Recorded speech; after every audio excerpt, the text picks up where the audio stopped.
Welcome everybody, my name is Richard and here we are in the new Tesla Model Y. Now I'm somebody who's driven Tesla Model Ys and 3s a lot. I've covered hundreds of thousands of miles in Tesla Model 3s and Ys. And so not just a journalist who's driven one 3 years ago, then I'm driving a new one again today. I drive these cars day in, day out, every single day. So I'm going to test this new Model Y and see exactly what I think of it.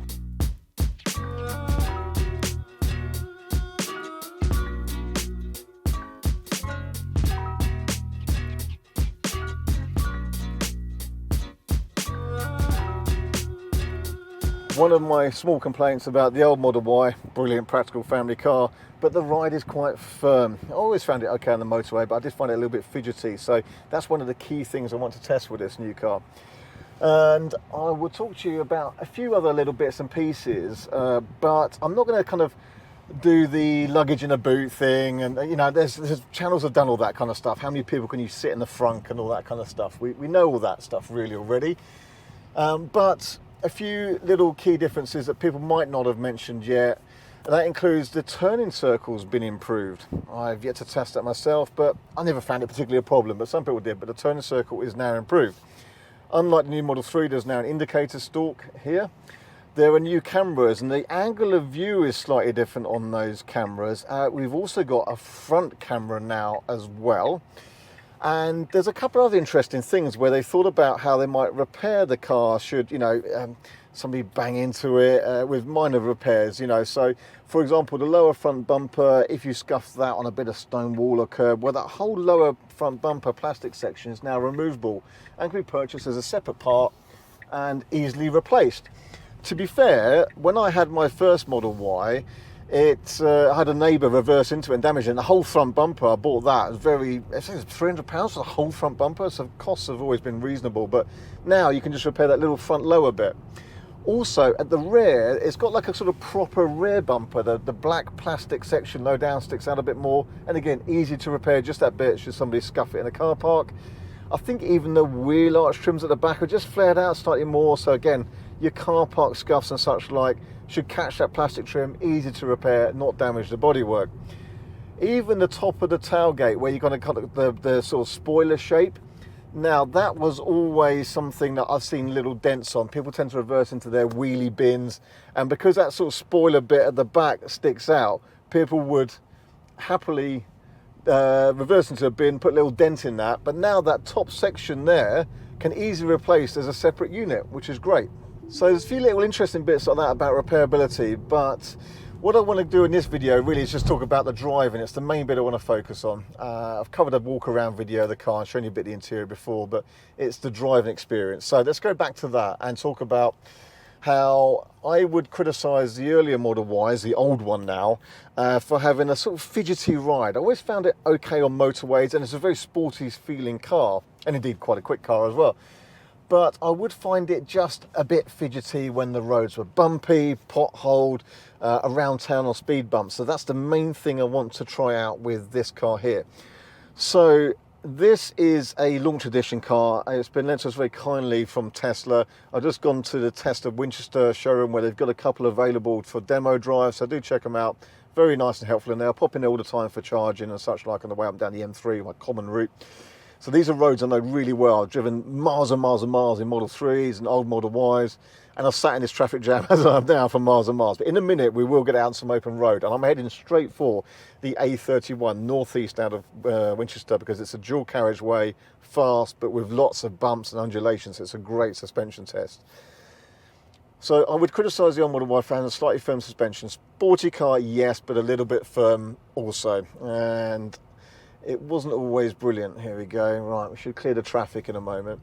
So that's the main thing they've worked on improving. But this exact example I'm driving here is a launch edition. So it's a dual motor, all-wheel drive, and it also has the larger alloys. So this is with the slightly bigger wheels, 20-inch alloy wheels, which look great, by the way. And I already can tell a difference just having driven, what, 100 meters so far now.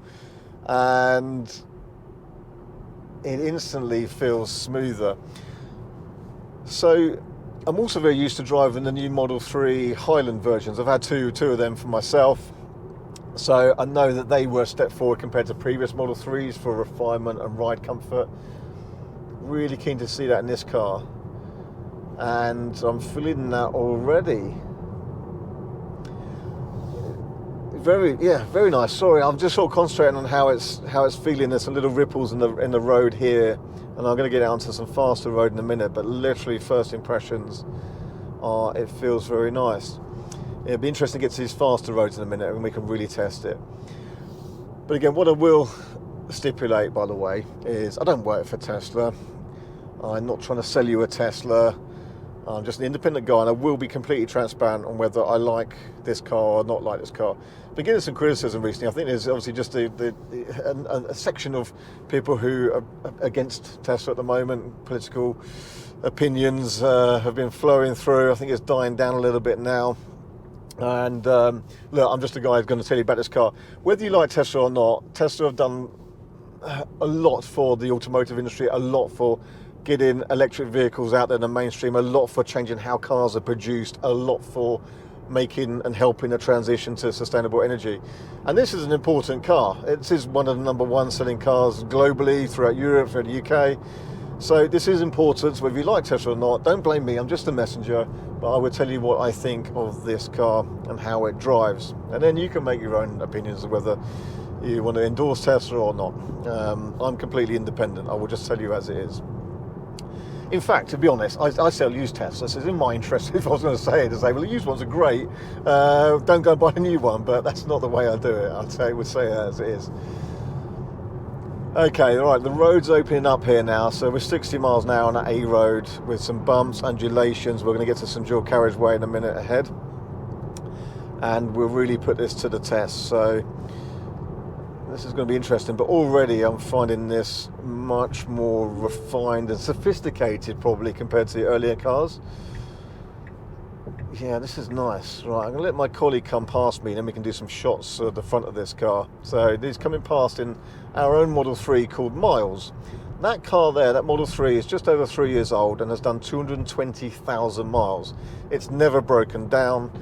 It's never gone wrong. It's had one boot O-ring replaced, like a rubber washer, and it's had 6 sets of tyres. It's had suspension bushes at the front, suspension bushes at the rear once each, 2 sets of wiper blades, 2 pollen filters. That's it.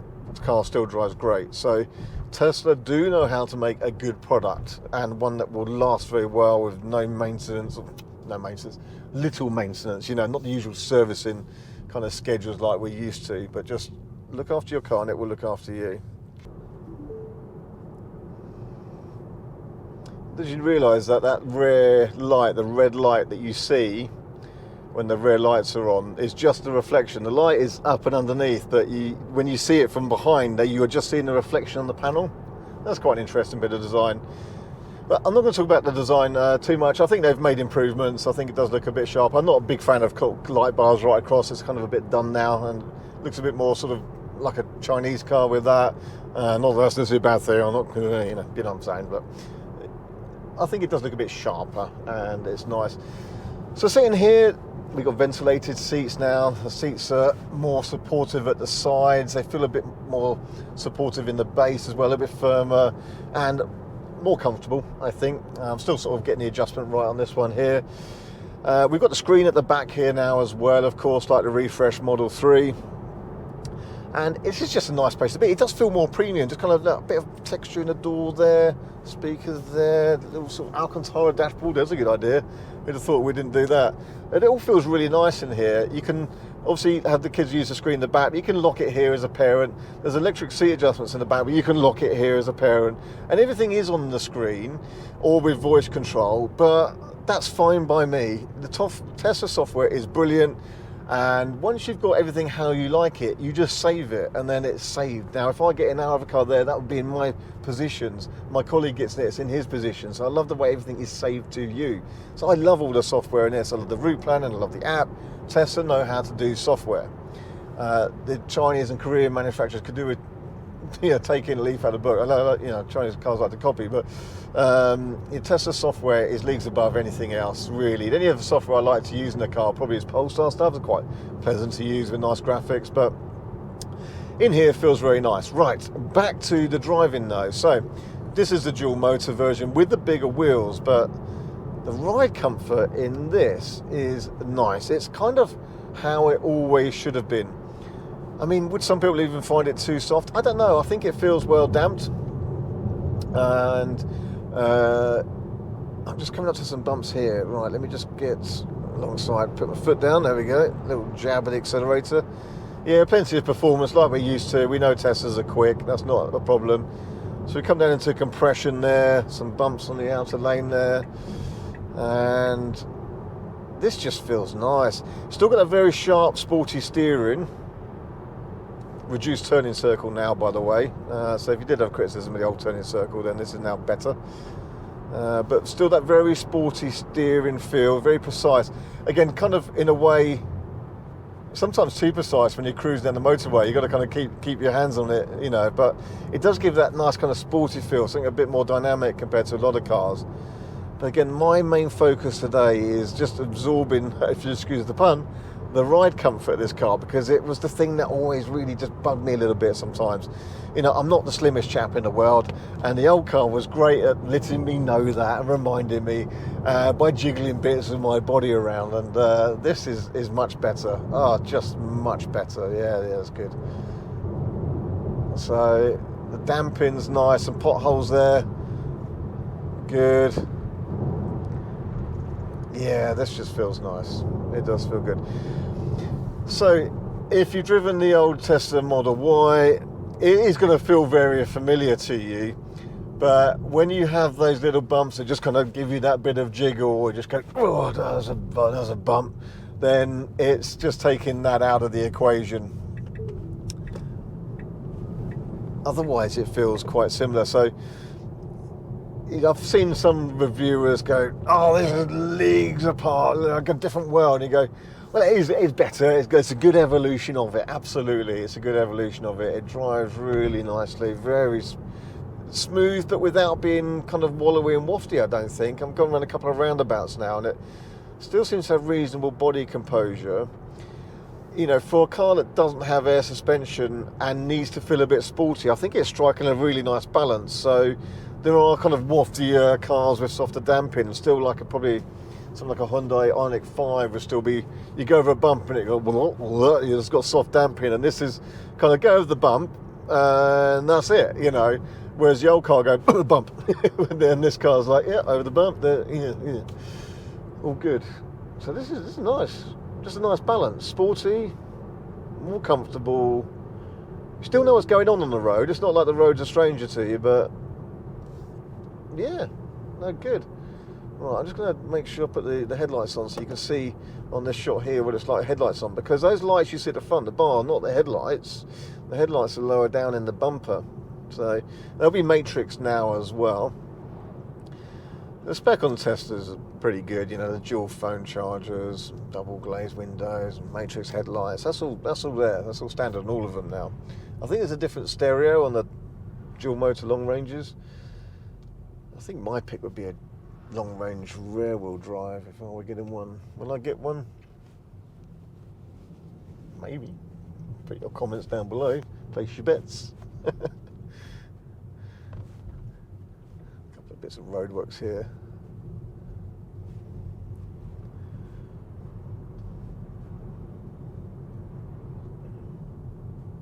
You see the graphics on the screen here for the roadworks.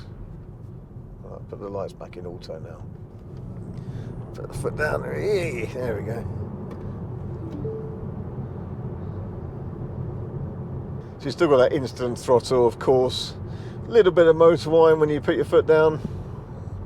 Okay, so 60 miles an hour, A road now. It's a single carriageway. I'm behind a Nissan Ariya, so I'm kind of watching how that car's moving on the bumps, and then whether this feels like it's the same. I'm one of those people that likes watching the suspension on other cars. That's really sad, isn't it? Like a geeky thing. And I'm watching that car just kind of bounce a little bit, maybe slightly softer sprung. I have to say, I think they've got this about right, because it just has that still level of sportiness, but now I'm just not being jiggled around. I don't feel like I've been jostled about. There's a word we don't commonly use, jostled. So this is nice. And that typical Model Y thing where I don't think it's trying to be an SUV, but I do sit a little bit higher up. The visibility is amazing. The dashboard's low. I can see really well in front of me. I've got a bit of road noise coming through, but I don't think I've driven many a car that's quieter. It's got the double glazed windows here, would help a little bit. So as other cars go past, you can't really hear that noise. Do I prefer having a stalk rather than the buttons on the steering wheel? Yeah, like I said before, I didn't particularly have an issue with buttons on the steering wheel with my Model 3, but the stalk is easier. Absolutely, it's easier. So that's fine. That's good. A bit more intuitive, especially on roundabouts like that. Okay. No, what a pleasant car to drive. Yeah. How can I summarise this? If you've driven Model Y before, it's going to feel familiar, but nicer trimmings, feels newer, plusher, a bit more premium, feels a bit more German kind of finish, and it just has a more comfortable ride, but it still has that sportiness to it. And we've got brake-by-wire now as well. I hadn't even thought about that. Does that feel weird? I didn't notice. So it must be okay. It might help with that kind of transition between regen or kind of synthesized braking, but it's actually regen, and when you actually go to friction brakes, maybe it helps with that. I'll try and think about that next time I brake at a roundabout. But then that goes to say a lot, doesn't it? If you didn't think about it, it's probably not an issue. Here we go. There's a little dip down in this crest here. That was good. So that showed suspension travel. I know that dip very well. I've seen cars kind of bounce around, and that's where actually, if you're in something big like a Land Rover, I drove down in a Land Rover Defender the other day, a big air suspension car, and it kind of wobbled. Actually, although it's a smooth running car, that was very good because it took it and it showed good suspension travel. I think it even scuffed the mud flap. I had a little. So it can travel enough for that, which is good. It showed some movement in suspension at last. So that's where the old car always felt like just very stiff, like the suspension was only, a couple of millimeters in travel. Yeah, they've really sorted it out with this, I have to say. I'm now following our Model 3 Miles, and I can see him going over bumps, and I can see the whole body moving, which means in the car you're going, and in this, have a look. I am barely moving. There we go, little undulations. Oh yeah, that's good.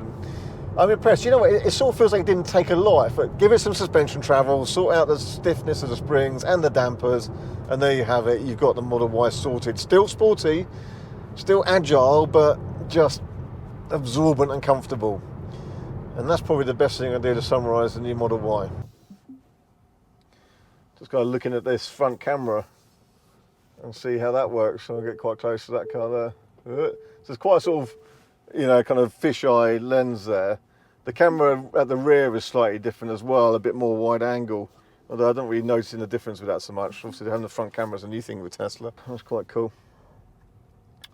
And then it disappears after you go by about 7 or 8 miles per hour. We'll come into town with some speed bumps in a minute, so that's going to be interesting. Looking forward to that. I'm looking forward to going over speed bumps. That doesn't normally happen, does it? What's going on with that? New BMW M2.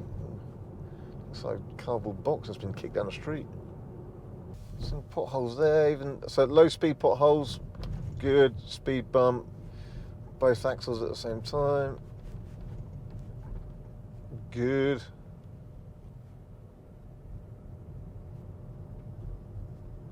Speed bump here, what's it going to do?